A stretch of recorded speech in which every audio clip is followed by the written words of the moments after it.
Kementerian Pendidikan dan Kebudayaan telah mengumumkan rencana menghapus ujian nasional di tahun 2017. Dan pelaksanaan ujian kelulusan akan diserahkan sepenuhnya kepada pemerintah daerah.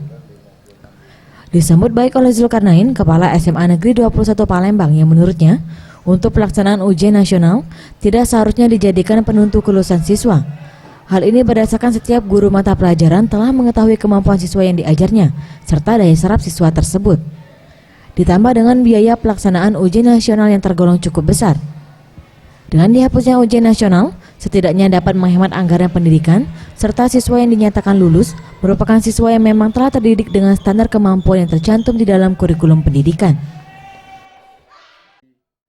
Penghargaan dan penilaian yang diberikan oleh guru itu sangat bermakna.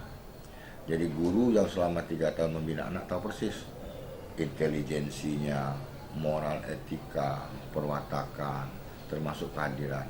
Dan memang itu ruh dari kurikulum nasional. Salah satu siswi SMA Negeri 21 Palembang, Selsa Billy, mengaku siap menerima peraturan dihapuskannya pelaksanaan ujian nasional.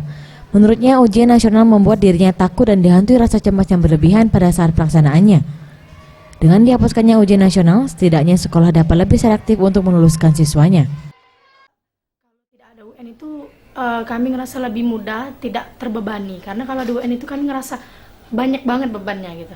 Bebannya apa aja itu yang dirasain? Ya, yang pasti satu jawabnya, kedua ngerasa lebih kepikiran gitu. Selama belajar 3 tahun ngerasa cuma ditentui selama 3 hari, jadi kami ngerasa kayak nggak pas. Untuk SMA Negeri 21 Palembang